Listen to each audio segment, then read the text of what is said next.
अहमदाबाद में एक बहुत ही दर्दनाक घटना हुई जिसमें एयर इंडिया का 787 ड्रीम लाइनर एयरक्राफ्ट 625 फीट के ऑल्टीट्यूड पे क्लाइंब करके डिसेंड करके एक्सप्लोड कर गया और जिसमें बहुत सारे लोगों की मृत्यु हो गई।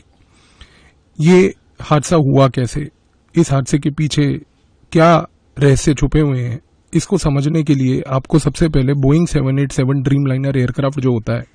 उसके कुछ इंपॉर्टेंट कंपोनेंट्स के बारे में जानना आवश्यक है। एक एयरक्राफ्ट जैसे कि 787 ड्रीम लाइनर है, उसमें सबसे पहले तो फ्यूल टैंक होता है। जो फ्यूल टैंक है वो एयरक्राफ्ट के लेफ्ट, राइट और सेंटर पार्ट में होता है। टैंक को नाइट्रोजन से प्रोवाइड करके प्रोटेक्ट किया जाता है ताकि किसी भी प्रकार का कोई एक्सप्लोसिव रिस्क वहां पर ना बने। इसके साथ साथ ड्रीम लाइनर में जो 787 है उसमें सबसे इंपॉर्टेंट रोल होता है पंप्स का।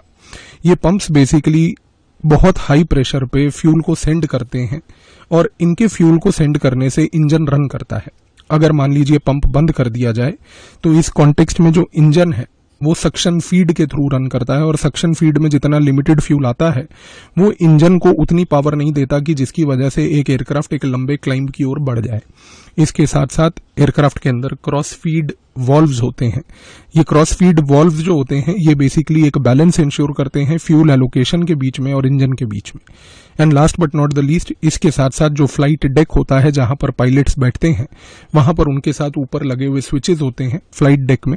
जो बेसिकली इन सारी फंक्शनैलिटीज को कंट्रोल करते हैं। इशू सबसे बड़ा ये है कि अगर एक एयरक्राफ्ट के मेन फ्यूल वॉल्व को क्लोज कर दिया जाए, क्योंकि जिसको मैनुअली कंट्रोल किया जाता है, तो उस कॉन्टेक्स्ट में इंजन में उतना तेल नहीं रहता जिसकी वजह से इंजन को प्रोपल्शन मिले और इसकी वजह से जो सक्शन पाइप्स जो होती हैं जिसमें लिमिटेड फ्यूल रह जाता है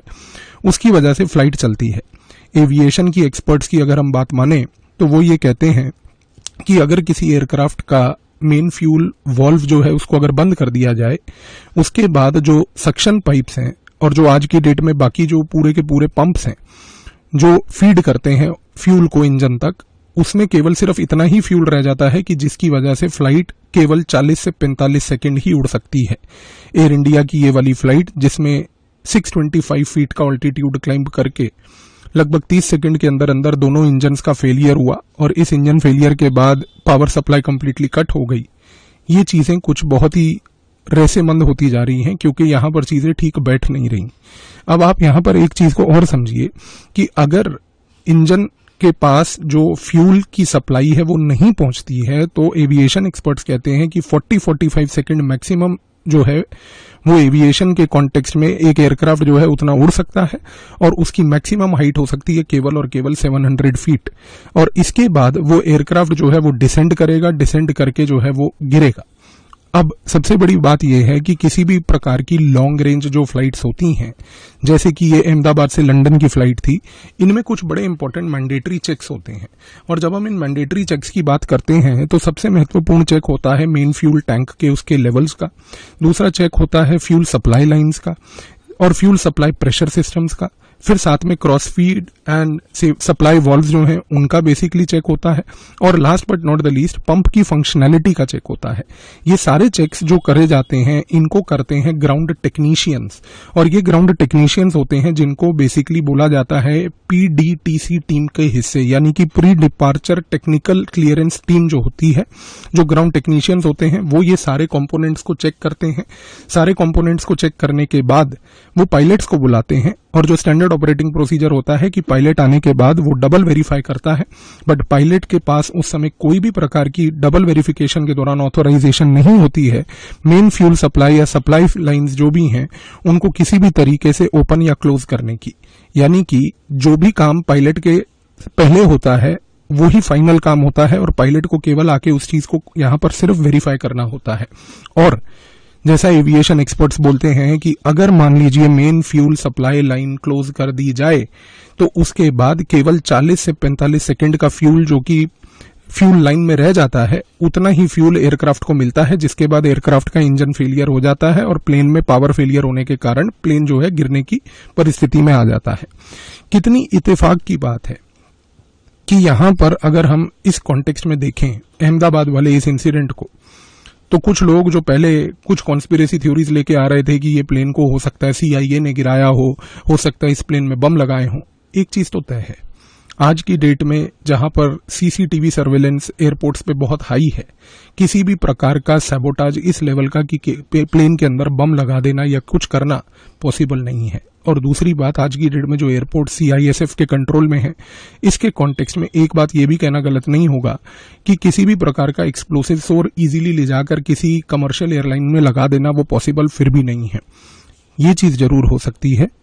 जो कि संभावना है, जिसके बारे में इन्वेस्टिगेशन को पता करना होगा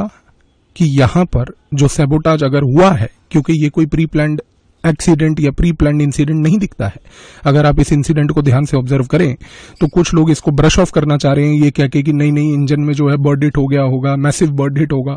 मैसिव बर्ड हिट हो जाने के बाद पावर सप्लाई फेलियर के कारण दोनों इंजन बंद नहीं हो सकते। ये एक कोई भी कॉमन सेंस वाला व्यक्ति भी अंडरस्टैंड कर सकता है।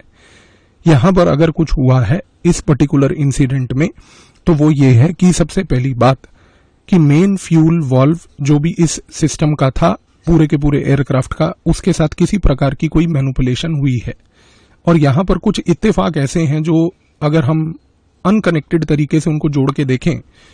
तो हो सकता है कि शायद आप कहें कि मैं ही कुछ ज्यादा सोच रहा हूं, पर मुझे समझ नहीं आता कि ऐसा हुआ कैसे।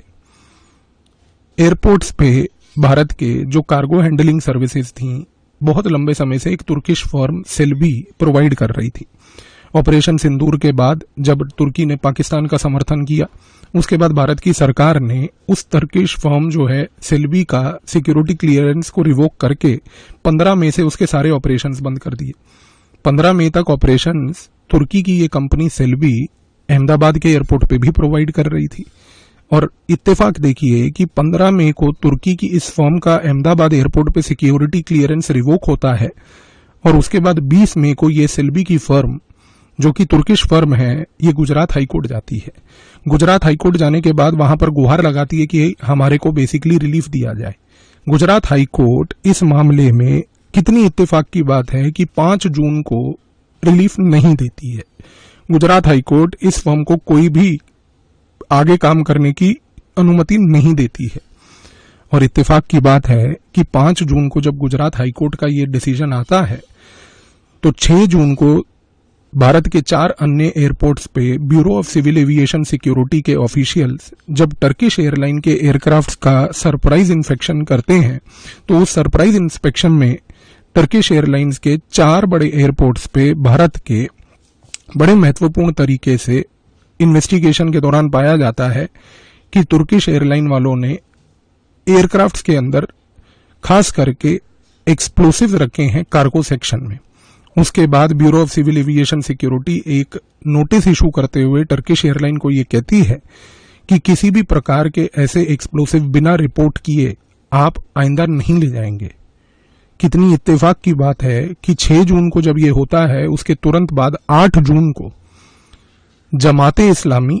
और उसके साथ उसकी जो पेरेंट ऑर्गेनाइजेशन है Indian people in solidarity with Palestine, वो खड़े होकर पूरे भारत में बॉयकॉट प्रोटेस्ट करवाती है। और वो बॉयकॉट प्रोटेस्ट होता है केवल एक कंपनी के खिलाफ, जो है टाटा ग्रुप, जिसके तहत ये बोला जाता है कि इस टाटा ग्रुप के प्रोडक्ट्स को कंप्लीटली प्रोहिबिट कर देना चाहिए और किसी भी व्यक्ति को इनके प्रोडक्ट नहीं खरीदने चाहिए, क्योंकि टाटा ग्रुप इजराइल के साथ खड़े होकर फिलिस्तीनियों को गाजा में मारने की मुहिम बना रहा है और उनको इजराइल को इक्विपमेंट सप्लाई करता है। कितनी इत्तेफाक की बात है कि 10 जून को सिख फॉर जस्टिस नाम का टेररिस्ट ग्रुप, जिसको अमेरिका ने पनाह देकर अपनी टेरिटरी में रखा है, जिसका लीडर एक खालिस्तानी सिख टेररिस्ट जो कि गुरपतवंत सिंह पन्नू नाम का एक आतंकवादी है, वो वहां पर बैठ के 10 जून को एक स्टेटमेंट देता है कि प्रधानमंत्री भारत के 15 से 17 जून जब कनाडा आएंगे, तो कनाडा में आने के टाइम पे मोदी को एम्बुश करके किल करने की आवश्यकता है G7 देशों के सामने। कितने इत्तेफाक की बात है कि यही गुरपतवंत सिंह पन्नू पिछले साल अक्टूबर से बार बार धमकियां दे जा रहा है कि भारत के नागरिकों को एयर इंडिया के जहाज में नहीं बैठना चाहिए। कितने इत्तेफाक की बात है कि 6 जून से लेकर 10 जून के बीच में सेल्बी का गुजरात हाईकोर्ट पे वर्डिक्ट आना, उसके बाद टर्किश एयरलाइन में एक्सप्लोसिव पाए जाना, उसके बाद यहां पर जमाते इस्लामी और Indian people in solidarity with Palestine का टाटा का बॉयकॉट करना, और 10 जून को गुरपतवंत सिंह पन्नू आतंकवादी की तरफ से स्टेटमेंट आना कि मोदी को एम्बुश और किल किया जाए G7 के सामने, और 12 जून को ये हादसा हो जाना। एक चीज तय है, इसमें क्या एस्पेक्ट है बाहर का या नहीं है वो तो खैर इन्वेस्टिगेशन बताएगी, लेकिन एक बात जो तय है वो क्लियर है कि इस पूरे गेम में किसी भी प्रकार का कोई बर्ड हिट नहीं था। यहां पर आज इन्वेस्टिगेशन एजेंसी को सबसे पहले ये आइडेंटिफाई करना होगा, सीसीटीवी की प्रक्रिया को पूरी निकाल के सारे जितने भी सिग्नेचर फाइल्स जो होती हैं उनको निकाल के आइडेंटिफाई करना होगा कि इस एयरक्राफ्ट के उड़ने से पहले जो इसका फ्यूल सप्लाई वाल्व था उसको आखिरी बार किसने टच किया था। यहां पर यह आइडेंटिफाई करना होगा सबसे महत्वपूर्ण तरीके से कि इस एयरक्राफ्ट के जो फ्यूल सिस्टम्स थे उसको चेक करने के बाद किन लोगों ने वहां पर हस्ताक्षर करके उसको अप्रूवल दिया था। सीसीटीवी से यह आइडेंटिफाई करना पड़ेगा कि फ्यूल वाल्व को आखिरी बार एयरक्राफ्ट के उड़ने से पहले कौन ऐसे व्यक्ति थे जो उसके पास गए जिन्होंने इसको टच किया, क्योंकि ये तो ना ही किसी प्रकार का पायलट एरर है, ना ही किसी प्रकार का बर्ड हिट है। ये जो भी है इसकी इन्वेस्टिगेशन करना बहुत जरूरी है, क्योंकि ये इन्वेस्टिगेशन इन बाकी फैक्ट्स के मद्देनजर रखते हुए, जिसको मैंने शायद कहा कि हो सकता है मैं ही ज्यादा सोच रहा हूं, पर इत्तेफाक इतने कॉमन और एक कॉमन थ्रेड बनाकर ऐसे मैनिफेस्ट नहीं करते। लेट्स सी कि आगे क्या होता है इस इंसिडेंट में, लेकिन जिन लोगों की इस पर्टिकुलर इंसिडेंट में जान गई उन लोगों को हम सिर्फ श्रद्धांजलि दे सकते हैं, उनके साथ उनके परिवारों के साथ इस समय खड़े हो सकते हैं और इस दुख की घड़ी में उनको जितना हो पाए मॉरल सपोर्ट दे सकते हैं। बाकी इत्तेफाक इतने नहीं होते।